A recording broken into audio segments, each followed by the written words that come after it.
ये तूने क्या किया? मेरे दिए गए सम्मान का तूने इतना बड़ा अपमान किया। इंद्र, मैं तुझे श्राप देता हूँ कि जिस बल, वैभव, धन का तुझे और तीनों लोकों के देवताओं को गुरूर है, वो इसी समय नष्ट हो जाएगा। तेरी शक्तियां पानी में सम्मिलित हो जाएंगी और तू बस ऐसे ही खड़ा रहकर अपने हाथों से अपनी शक्तियां जाती हुई देखेगा।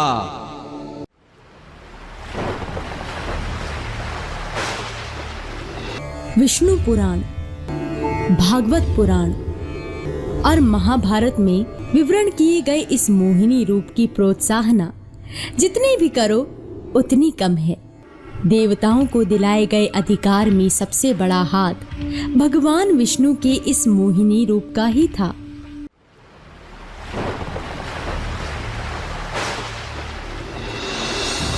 मोहिनी अवतार। भगवान विष्णु के मोहिनी अवतार को आज भी उतनी ही महत्वता दी जाती है जितना पहले दी जाती थी। विष्णु पुराण, भागवत पुराण और महाभारत में विवरण किए गए इस मोहिनी रूप की प्रोत्साहना जितनी भी करो उतनी कम है। देवताओं को दिलाए गए अधिकार में सबसे बड़ा हाथ भगवान विष्णु के इस मोहिनी रूप का ही था। अगर वो ना होती तो शायद देवताओं को दिए गए श्राप से उन्हें मुक्ति दिला पाना बड़ा ही कठिन हो जाता। आज हम इसी कथा के बारे में बात करते हैं कि मोहिनी की उत्पत्ति के पीछे क्या कारण था। एक बार ऋषि दुर्वासा ने इंद्र को पारिजात के फूलों की माला भेंट की, जिसे इंद्र ने केवल इसीलिए ले लिया ताकि उसे कोई घमंडी ना समझे। लेकिन उसने कुछ ऐसा कर दिया जिससे ऋषि दुर्वासा में क्रोध की अग्नि जल उठी। ऋषि दुर्वासा, मैं आपके ये पारिजात के फूलों की माला स्वीकार करता हूँ, क्योंकि ऐरावत मेरा सबसे प्रिय है, तो मैं ये सुंदर फूलों की माला उसे पहनाना चाहता हूँ। इंद्र ने फूलों की माला ऐरावत की सूंड पर जा फेंकी, लेकिन उसकी तीव्र खुशबू को ऐरावत सहन नहीं कर सका और उसने वो माला जमीन पर फेंक दी। ये देखकर ऋषि दुर्वासा से रहा नहीं गया और उन्होंने क्रोध में आकर इंद्र से कहा, ये तूने क्या किया? मेरे दिए गए सम्मान का तूने इतना बड़ा अपमान किया। इंद्र, मैं तुझे श्राप देता हूँ कि जिस बल, वैभव, धन का तुझे और तीनों लोकों के देवताओं को गुरूर है, वो इसी समय नष्ट हो जाएगा। तेरी शक्तियां पानी में सम्मिलित हो जाएंगी और तू बस ऐसे ही खड़ा रहकर अपने हाथों से अपनी शक्तियां जाती हुई देखेगा। ऋषि दुर्वासा के दिए हुए श्राप का असर तुरंत ही दिखने लगा। इंद्र समेत तीनों लोकों के देवताओं ने धीरे धीरे कर अपनी सारी शक्तियां, वैभव और धन को खो दिया। यहाँ तक कि इंद्र की शान कहे जाने वाले ऐरावत को भी उसने चुटकी में गंवा दिया। देवताओं के शक्तिहीन होने की बात जैसे ही असुरों, दैत्यों और दानवों के राजा बलि को पता चली, तो उसने तुरंत ही अपने साथियों के साथ तीनों लोकों पर हमला कर उस पर अपना साम्राज्य स्थापित कर लिया। शक्तिहीन देवता अब ना तो असुरों से लड़ सकते थे और ना ही अब देवलोक वापस जा सकते थे। निराश देवता समस्या का समाधान पाने के लिए श्री हरि विष्णु के पास पहुंचे। हे प्रभु, हम सब पर बड़ी विपदा आन पड़ी है। अब केवल आप ही हमें इस कष्ट से निकाल सकते हैं। इंद्र, इसका समाधान थोड़ा कठिन है। प्रभु, हम किसी भी कठिन परिस्थिति से निकलने के लिए तैयार हैं। आप बस हमें उपाय बताइए। ये सुनकर भगवान विष्णु ने सभी देवताओं को बताया कि अपनी शक्तियां, धन और वैभव प्राप्त करने के लिए उन्हें समुद्र मंथन करना होगा, जिसके बाद ही सभी देवता फिर से अपनी खोई हुई संपत्तियां एवं शक्तियां पा सकेंगे। लेकिन समुद्र मंथन करना अकेले देवताओं के बस की बात नहीं थी। इसी बात को ध्यान में रखते हुए भगवान विष्णु ने देवताओं को असुरों के साथ मिलकर ये समुद्र मंथन करने की सलाह दी, जिस पर बिना किसी संकोच के सभी देवताओं ने समुद्र को राक्षसों के साथ मथने के लिए हाँ कह दिया। बिना समय व्यर्थ किए इंद्र ने राक्षसों के राजा बलि के समक्ष समुद्र मंथन में अमृत प्राप्त करने और उसे आधा आधा बांटने का प्रस्ताव रखा।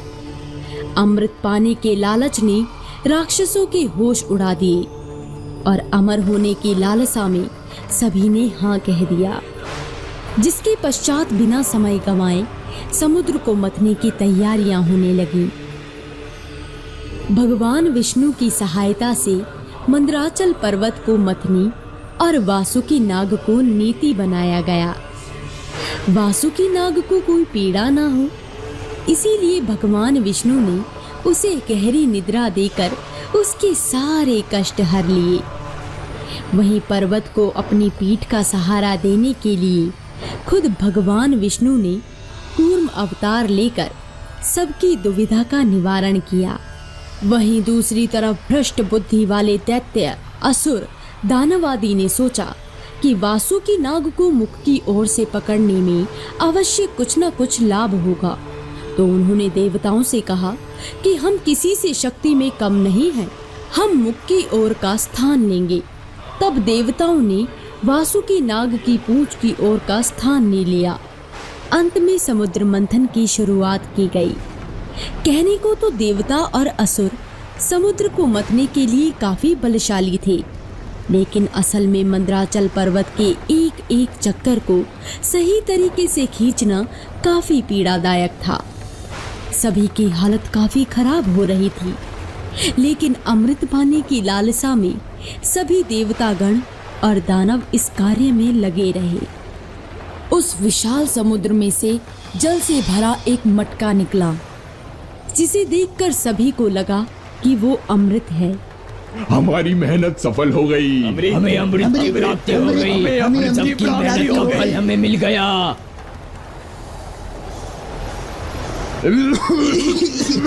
ये क्या है? गंध कितनी तीव्र है। तो कितनी तीव्र है। ये क्या हो रहा है? ये विष है। ये तो विष है। वो कोई अमृत का प्याला नहीं, बल्कि विष से भरी मृत्यु थी। सभी घबरा गए, क्योंकि समुद्र से निकली हर एक वस्तु को राक्षसों और देवताओं में आधा आधा बांटा जाना था। लेकिन अगर इस हलाहल विष का वितरण होता तो सभी को अपने जीवन की बलि देनी पड़ती। बात की गंभीरता को देखते हुए देवों के देव महादेव को बुलाया गया। उन्होंने विष को ग्रहण करने के लिए बिना सोच विचार के ही हाँ कह दिया, क्योंकि विष का ताप सिर्फ भोलेनाथ ही सह सकते थे। इसीलिए उन्होंने सभी जीव जंतु और मानवों की सुरक्षा के लिए स्वयं को आहत पहुंचाना ही सही समझा। ऐसा भी कहा जाता है, विष की कुछ बूंदें धरती पर गिर गई थी, जिसे सांप और बिच्छू आदि ने ग्रहण कर लिया था, जिससे वो विषैले जंतुओं में बदल गए। भगवान शंकर ने विष को अपने कंठ से नीचे नहीं उतरने दिया। विष का ताप इतना प्रभावशाली था कि स्वयं भगवान शंकर भी उससे बच नहीं पाए। ऐसे में उनकी अर्धांगिनी पार्वती जी ने आकर अपने स्वामी की पीड़ा को हरने के लिए उनके कंठ पर अपना हाथ रख दिया, जिससे महादेव को कंठ में ठंडक की अनुभूति हुई और उसी समय उनका कंठ नीला पड़ गया। तभी से उनका नाम नीलकंठ पड़ गया। समस्या का समाधान पाकर सभी ने फिर से समुद्र को मथना शुरू किया, जिसके बाद एक एक कर रत्न निकलने लगे। दूसरा रत्न कामधेनु गाय थी, जिसे ऋषि मुनियों ने रख लिया। फिर उच्चैश्रवा घोड़ा निकला, जिसे दैत्यराज बलि ने रख लिया। उसके बाद ऐरावत हाथी निकला, जिसे देवराज इंद्र ने ग्रहण किया। ऐरावत के पश्चात कौस्तुभ मणि समुद्र से निकली, उसे भगवान विष्णु ने रख लिया। फिर कल्प वृक्ष निकला और रंभा नामक अप्सरा निकली।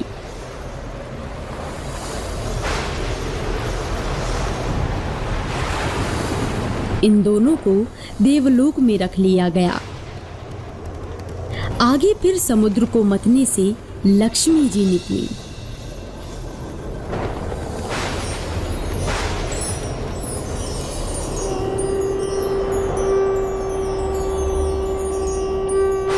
लक्ष्मी जी ने स्वयं भगवान विष्णु को वर लिया।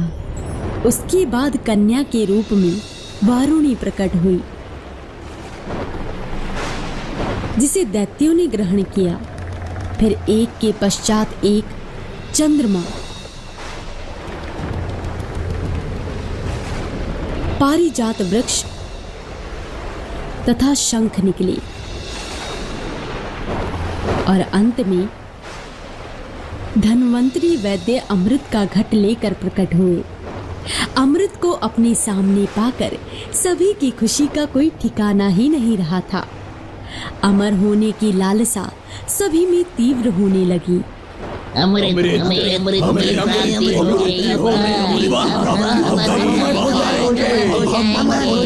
अमर हो जाएंगे।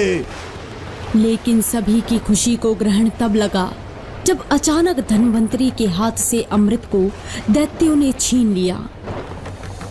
शक्तिहीन देवता अब क्या करेंगे? क्या वो अमृत पान कर पाएंगे? क्या वो दुष्ट असुरों से लड़कर अपना अमृत से भरा पात्र ले पाएंगे? क्या मोहिनी असुरों से लड़कर देवताओं को उनका खोया हुआ अधिकार दिला पाएगी? देखिए इसका अगला भाग हमारी अगली कड़ी में। जिसके बाद घबराए और परेशान देवतागण भगवान विष्णु के पास समस्या का समाधान पाने के लिए पहुंचे। बात की गंभीरता को समझते हुए भगवान विष्णु ने सभी देवताओं को असुरों के साथ मिलकर समुद्र मंथन करने का उपाय सुझाया और ये बताया कि अगर वो ऐसा करते हैं तो उन्हें अमृत की प्राप्ति होगी, जिसे पाकर वो फिर से अपनी शक्तियों को पा सकेंगे। बात को समझते हुए सभी देवता असुरों के राजा बलि के पास पहुंचे और उनके सामने अमृत पान का प्रस्ताव रखा, जिसके लालच में आकर राजा बलि ने समुद्र मंथन को हाँ कह दिया। बिना समय गंवाए मंथन शुरू किया गया। अमृत की जगह विष को निकलता देख सभी देवता और असुर डर गए और विष को ग्रहण करने के लिए सभी ने देवों के देव महादेव का आवाहन किया।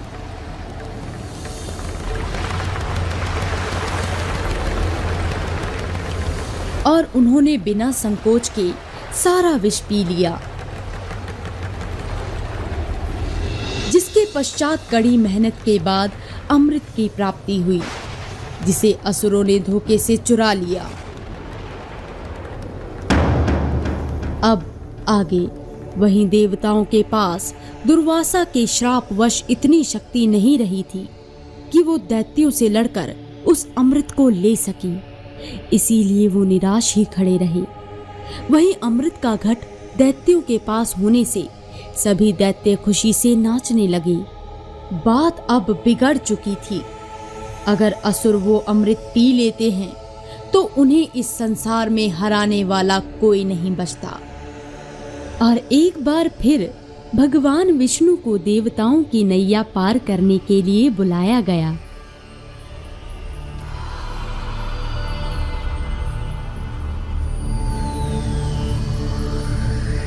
देवगण, आप निराश न हो, मैं दैत्यों से आपका अधिकार दिलवा कर रहूंगा।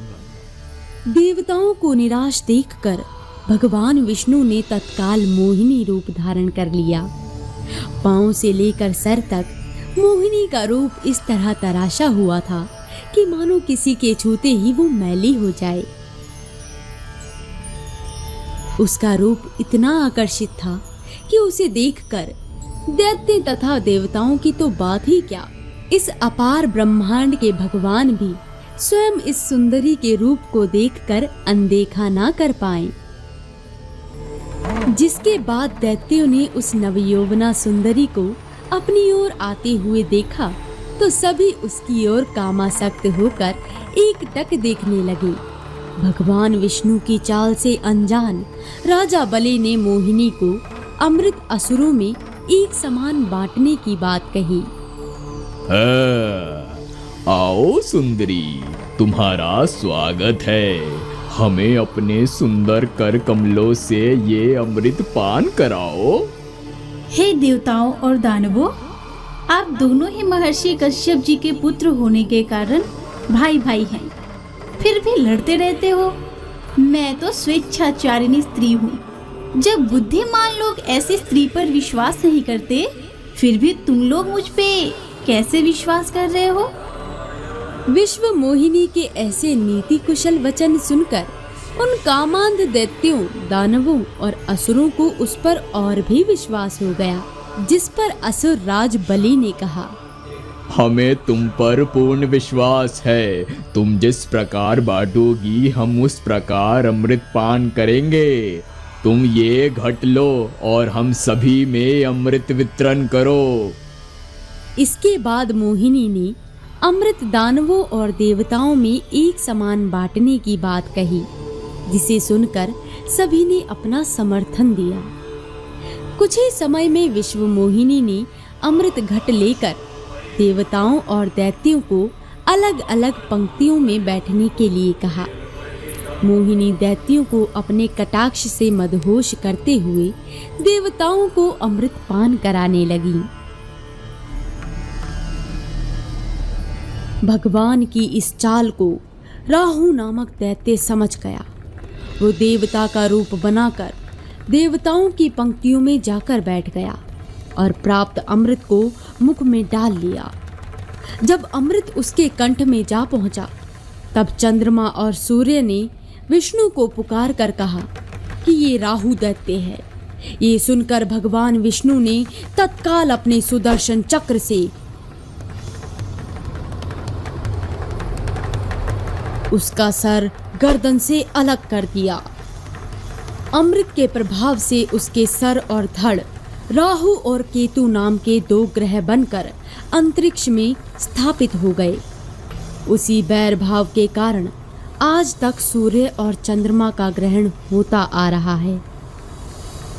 अमृत प्राप्त कर सभी देवता अमर हो गए और उन्होंने दानवों के राजा बलि और उसकी सेना को हराकर उन्होंने स्वर्गलोक वापस पा लिया। अंत में भगवान विष्णु के मोहिनी अवतार ने वो कर दिखाया जो स्वयं कोई पुरुष ना कर सका। अपनी बुद्धि और सामर्थ्य का प्रयोग करते हुए मोहिनी ने एक बड़ी दानवों की सेना को बिना किसी बल का प्रयोग करे धूल चटा दी और देवताओं को उनका अधिकार वापस दिलवा दिया।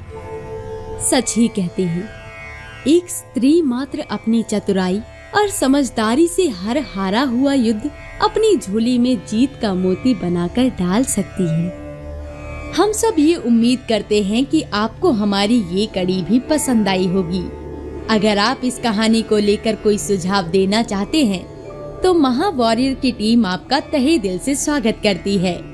साथ ही अगर आपको कोई और नई कहानी देखनी है या फिर आपके पास कोई नया सुझाव है तो आप हमें इससे संबंधित जानकारी कमेंट बॉक्स में सुझा सकते हैं।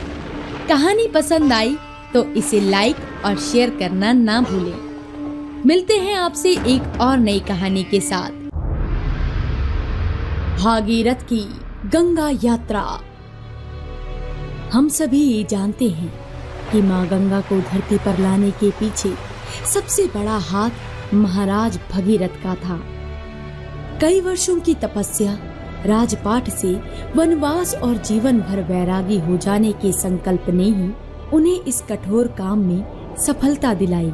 लेकिन आज भी कई लोग माँ गंगा की धरती पर आने और भगीरथ की इस संकल्प के पूरा होने के पीछे के कई भागों से अनजान हैं। तो आज हम उन्हीं भागों से आपको अवगत कराएंगे।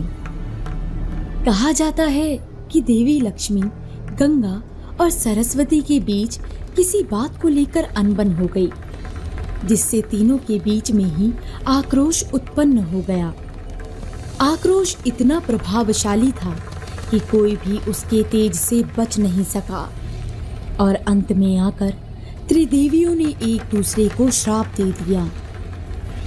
देवी गंगा के धरती पर आने में इस श्राप ने बहुत बड़ी भूमिका निभाई। अगर देवी सरस्वती माँ गंगा को धरती पर जाने का श्राप ना देती तो आज इस संसार में होने वाले पाप का निवारण असंभव होता। श्राप के प्रकोप के डर से माँ गंगा ब्रह्मा जी के कमंडल में जा बसी और ब्रह्मा जी से खुद के लिए संरक्षण मांगा, जिसके बाद ब्रह्मा जी ने माँ गंगा को उनकी सुरक्षा करने का वचन दिया। वहीं धरती लोक पर कुछ ऐसा घट रहा था जो देवी सरस्वती के श्राप को पूरा करने के और भी नजदीक आ रहा था। मैं चाहता हूं कि मेरे 60,000 पुत्रों के कौशल, बल, साहस, बुद्धि, विद्या और पराक्रम को जानने और उनमें से इस राज्य के सही उत्तराधिकारी के चुनाव के लिए अश्वमेध यज्ञ की तैयारी की जाए। पुत्र करमवीर, इस यज्ञ की तैयारी की सारी जिम्मेदारी तुम्हारी। जो आज्ञा पिताश्री। महाराज सगर अपने मंत्रियों और पुत्रों से बात कर ही रहे थे कि सांसारिक मोह का त्याग और संन्यास धारण कर चुके उनके पुत्र असमंजस वहां एकाएक ही प्रस्तुत हो गए। पिताजी, ऐसा कोई भी कदम मत उठाइए जिसके लेने के पश्चात आपको पश्चाताप की अनुभूति हो। पुत्र के मुख से निकले हर एक शब्द राजा सगर के दिल को चीर गए। उन्हें समझ नहीं आया कि उनका पुत्र किस अनहोनी के बारे में बात कर रहा है। ये सुनकर सगर काफी क्रोधित हुए और उन्होंने असमंजस को उसकी कड़वाहट भरी बातों पर बहुत खरी खोटी सुनाई। साथ ही उन्होंने ये फैसला भी किया कि वो इस यज्ञ को शुरू करके ही रहेंगे। यज्ञ की तैयारियां शुरू कर दी गई, जिसके लिए एक बहुत ही सुंदर घोड़ा लाया गया। अपने पुत्रों के साथ उस घोड़े को भेजकर राजा सगर ने यज्ञ प्रारंभ किया। जहां जहां वो घोड़ा गया वहां वहां सगर के पुत्रों ने अपनी विजय का झंडा फहराया। दूसरी तरफ जब ये समाचार इंद्र तक पहुंचा तो उसे अपना इंद्रासन खो जाने का डर सताने लगा, जिसके बाद उसने एक योजना बनाई। अगर इसी तरह सागर के पुत्र अपनी जीत हासिल करते रहे तो मेरी इस गद्दी को भी नुकसान पहुंचा सकते हैं। मुझे तत्काल ही कुछ ऐसा बंदोबस्त करना होगा जिससे सांप भी मर जाए और लाठी भी ना टूटे। इंद्रासन खो जाने का डर इंद्र को इतना परेशान करने लगा कि उसने खुद का सिंहासन बचाने के लिए एक कूटनीति का प्रयोग किया। कल हमें सकुशल अपने महल पहुंचना है। आज रात हमारे अश्व की जिम्मेदारी आपकी है। जी, आप मुझ पर भरोसा रखिए। सगर के पुत्र आराम करने चले गए। मौका पाकर इंद्र वहां आए और उन्होंने चोरी छुपे अश्वमेघ का घोड़ा चुरा लिया। सिर्फ इतना ही नहीं, इंद्र ने कई वर्षों से साधना में लीन ऋषि कपिल के आश्रम में उस घोड़े को जाकर छिपा दिया। इंद्र को ये आभास था कि सगर के पुत्र कितनी भी कोशिश कर लें, लेकिन ये अश्व उन्हें नहीं मिलेगा, और अगर मिल भी गया तो परिणाम बहुत ही भयानक होगा। अपनी चाल चलकर इंद्र वहां से चला गया। सुबह होते ही अश्व को खोजने की बात आग की तरह सभी भाइयों में फैल गई, जिसके बाद अश्व को खोजने का प्रयास होने लगा। सभी 60,000 भाई अलग अलग दिशा में जाकर घोड़े को खोजने लगे। कई कोशिशों के बाद अंत में सभी भाइयों को पता चला कि अश्व ऋषि कपिल के आश्रम में है। बात की जड़ तक पहुंचे बिना ही सभी ने ऋषि कपिल को ही चोर समझ लिया और कुटिया में जाकर उन्हें इस बात के लिए बुरा भला कहने लगे।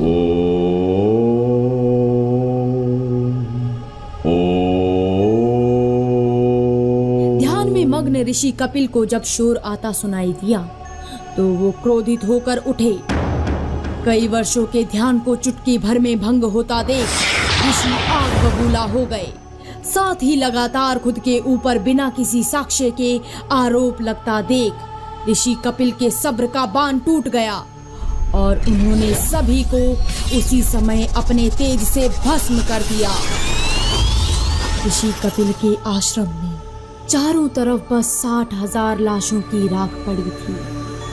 उनके तेज ने 60,000 भाइयों को उन सभी की उद्दंडता के लिए मृत्यु दंड दे दिया था। जब महाराज सगर को पुत्रों की कोई सूचना नहीं मिली तो उन्होंने बात का पता लगाने के लिए अपनी दूसरी पत्नी से जन्मे पुत्र असमंजस को बाकी भाइयों की खोज में भेजा। भाइयों का पता लगाते लगाते असमंजस ऋषि कपिल के आश्रम पहुंचे, जहां हर जगह राखों के ढेर को देख वो समझ गए कि यहाँ किसी तरह का अग्निकांड हुआ है। डरे एवं परेशान असमंजस ऋषि कपिल के पास पहुंचे और उनसे अपने भाइयों को क्षमा करने की प्रार्थना करने लगे। ऋषि कपिल, अंतिम संस्कार के बिना तो मेरे भाइयों की आत्मा यूं ही भटकती रहेगी। मैं नहीं चाहता कि इस तरह का दंड उन्हें मिले। उन्हें जो भुगतना था वो भुगत चुके हैं। कृपया उन्हें माफ कर दीजिए और कोई उपाय बताइए। ठीक है, तुम्हारे कहने पर मैं उन्हें माफ करता हूँ, लेकिन 60,000 भाइयों की राख को बहाने का काम और साहस सिर्फ एक ही शक्ति में है। कौन सी शक्ति ऋषि कपिल? वो है देवी गंगा। सिर्फ एक वही है जिसमें इतना साहस है, लेकिन उन्हें यहाँ धरती लोक पर लाना बहुत ही कठिन कार्य है। अभी देवी गंगा ब्रह्मलोक में ब्रह्मा जी के कमंडल में वास कर रही हैं। अगर वो यहाँ आ जाती हैं तो तुम्हारे भाइयों की आत्मा को शांति और मोक्ष की प्राप्ति होगी। 60,000 भाइयों की मृत्यु के बाद असमंजस दुख से भर चुके थे। उन्हें अब समझ नहीं आ रहा था कि वो कैसे अपने पिता को इसकी खबर दे। जैसे ही महाराज सगर को इस बारे में पता चला तो वो इस दुख को सहन नहीं कर पाए और नियति के अनुसार उनकी इस भारी दुख से अकाल मृत्यु हो गई। महाराज सगर और उनके 60,000 पुत्रों की मृत्यु के पश्चात कैसे शुरू होगी धरती लोक पर माँ गंगा की यात्रा? कैसे होगा पृथ्वी पर माँ गंगा का आगमन? क्या माँ गंगा मान जाएंगी ब्रह्मा के कमंडल से निकलने का प्रस्ताव और जीवन भर धरती लोक का निवास? इन सब प्रश्नों के उत्तर आप सभी को मिलेंगे इस कहानी के अगले भाग में। तो देखना ना भूलिए भगीरथ की गंगा यात्रा का भाग 2।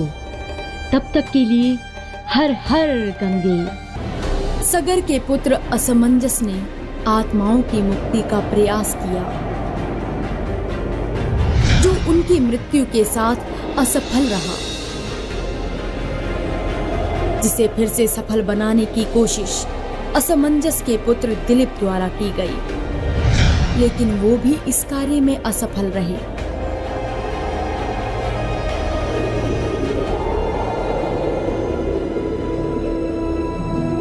दिन बीते, दिन महीनों में और महीने सालों में। दिलीप के पुत्र और सगर के वंशज भगीरथ को जब इस दुखद हादसे के बारे में पता चला तो उन्होंने अपना राजपाट छोड़ युवा अवस्था में ही अपने पूर्वजों के अधूरे काम और पितरों के मुक्ति के लिए प्रण लिया और वो कैलाश पर्वत पर मां पार्वती के पास पहुंचे।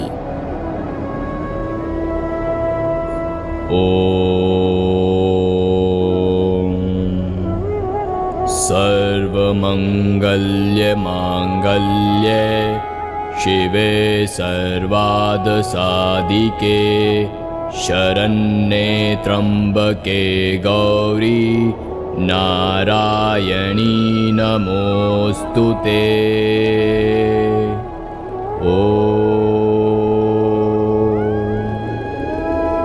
इस शीत ऋतु में स्वयं के नाम का उच्चारण सुन देवी पार्वती से रहा नहीं गया और वो भगीरथ के पास जा पहुंची।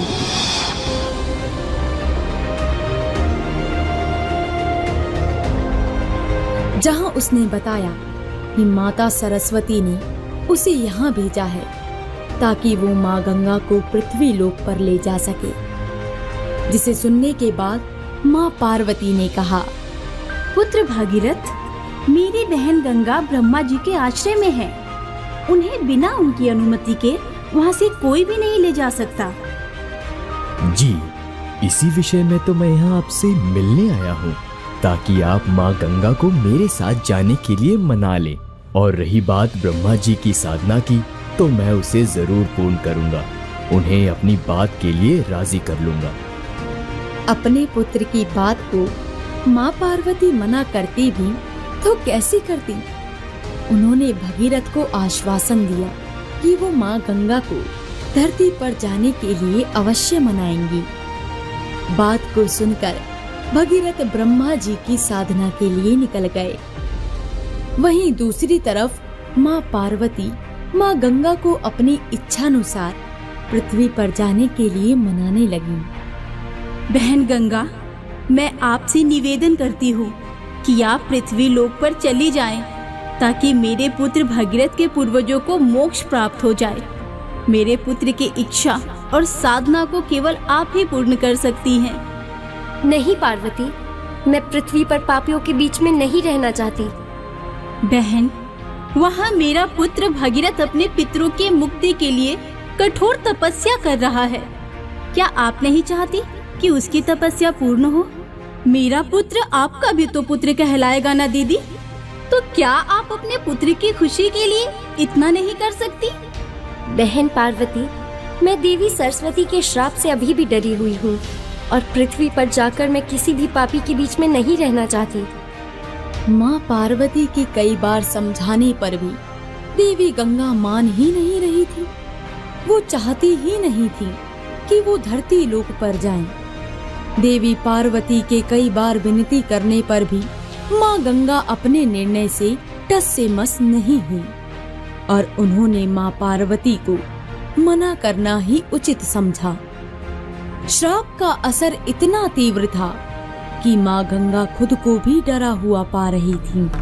पापियों से भरे धरती लोक की छत्र छाया में माँ गंगा को रहना बिल्कुल भी मंजूर नहीं था। वो बस ब्रह्मा जी की सुरक्षा में ही रहना चाहती थी। वहीं दूसरी तरफ भगीरथ अपनी कठोर तपस्या में लगा हुआ था। उसे ये तक नहीं पता था कि जिस गंगा को ले जाने के लिए वो ये सब कर रहा है, वो तो धरती लोक पर जाना ही नहीं चाहती। पृथ्वी लोक पर भगीरथ ने भगवान ब्रह्मा की साधना शुरू कर दी। ओम ब्रह्मदेवाय नमः।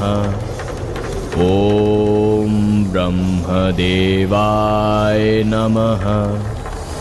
ओम ब्रह्मदेवाय नमः। ओम ब्रह्मदेवाय नमः। ओम ब्रह्मदेवाय नमः।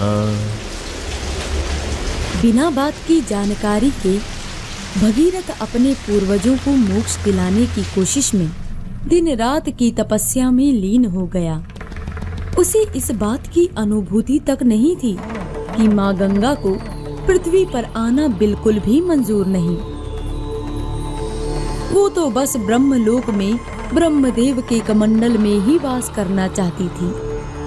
ऐसे में सोचने वाली बात ये है कि जब माँ गंगा अपने निर्णय पे इतनी अटल थी, तो वो पृथ्वी पर कैसे आई? ऐसा क्या हुआ होगा जिस वजह से माँ गंगा को अपने अटल निर्णय को छोड़कर भगीरथ की बात माननी पड़ी होगी? क्या तपस्या में लीन भगीरथ भगवान ब्रह्मा को प्रसन्न करने में सफल रहेगा? क्या भगवान ब्रह्मा माँ गंगा को उनकी इच्छा के विरुद्ध धरती लोक पर जाने के लिए भगीरथ को वरदान दे पाएंगे? क्या होगा भगीरथ के साथ? क्या अपने पूर्वजों की तरह वो भी असफलता को गले लगाएगा, या फिर माँ गंगा को धरती पर ले जाने में वो सफल हो जाएगा? देखिए इस कड़ी का अगला भाग, भगीरथ की गंगा यात्रा भाग 3 में। तब तक के लिए हर हर गंगे। भगीरथ की गंगा यात्रा भाग 3। ओम ब्रह्मदेवाय नमः।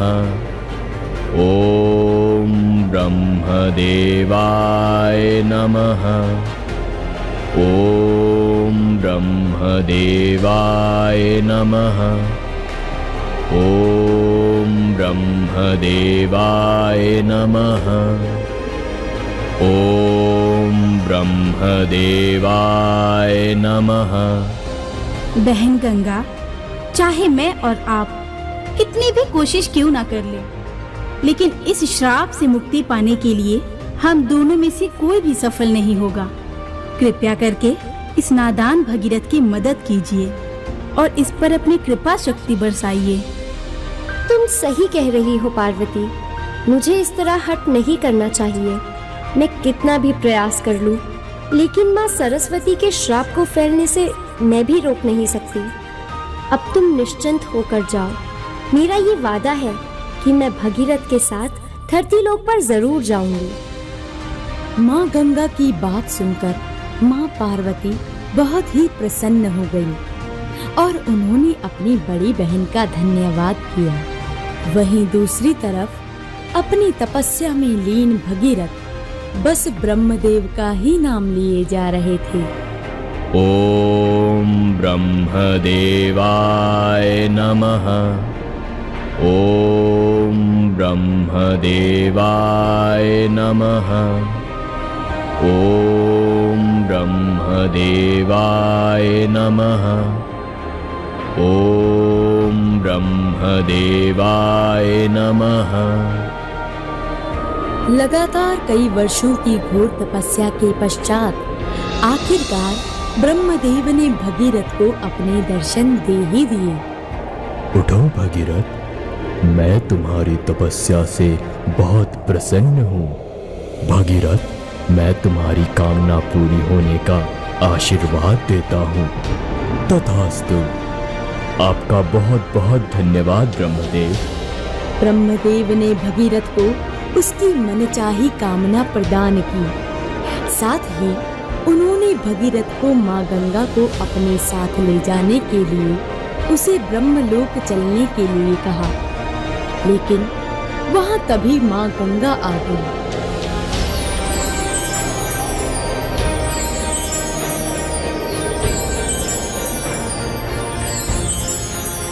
पुत्र भगीरथ, मैं तुम्हारे साथ चलने के लिए तैयार हूँ, लेकिन मैं तुम्हें एक बात बताना चाहती हूँ।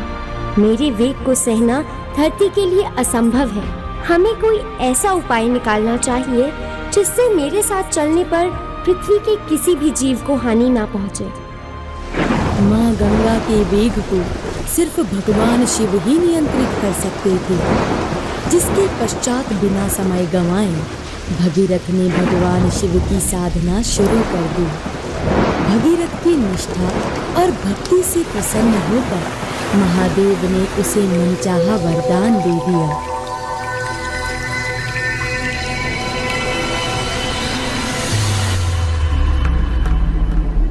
हे गंगे, आओ हमारी जटाओं में वास करो। गंगे, आओ हमारी जटाओं में वास करो। हे गंगे, आओ हमारी जटाओं में वास करो।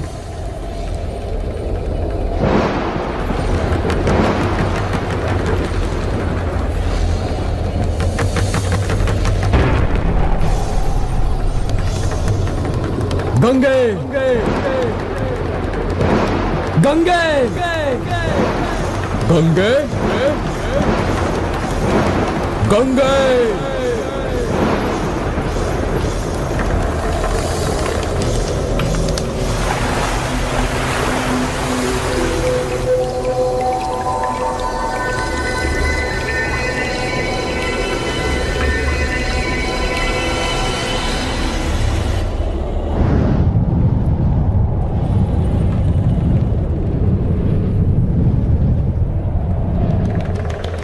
तेज प्रवाह और महादेव की घनी जटाओं से माँ गंगा बाहर नहीं आ पा रही थी।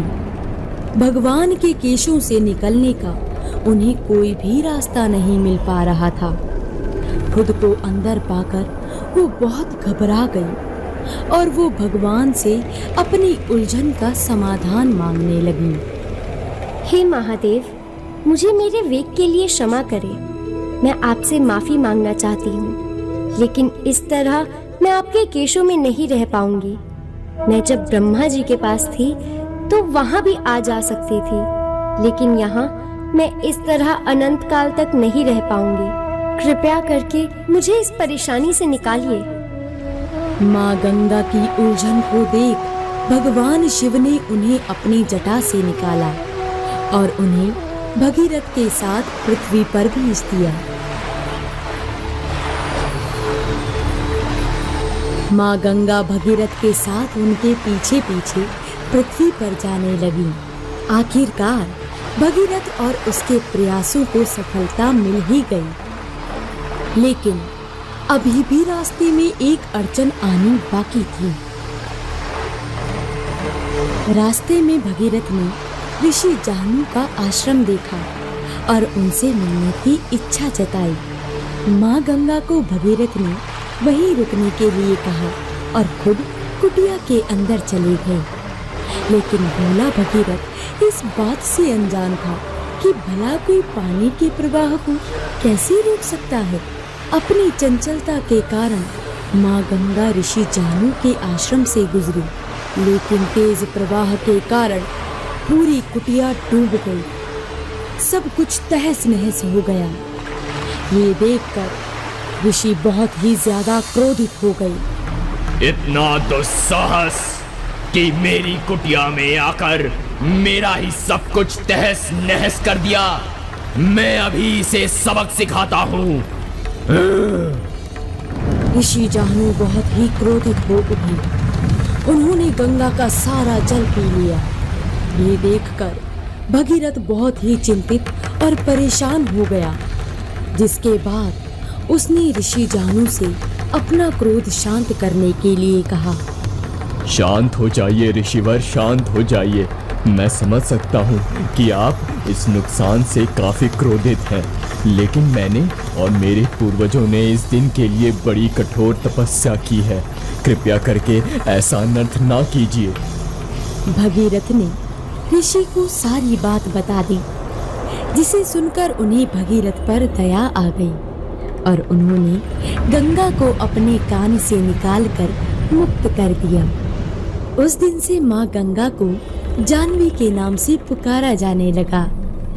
भगीरथ ने ऋषि जाहनु को धन्यवाद किया और अपने पितरों को मुक्ति दिलाने की राह में गंगा के साथ निकल पड़े। अंत में वो वहां पहुंच ही गए जहां कई सालों से उनके पितृ अपनी मुक्ति की प्रतीक्षा कर रहे थे।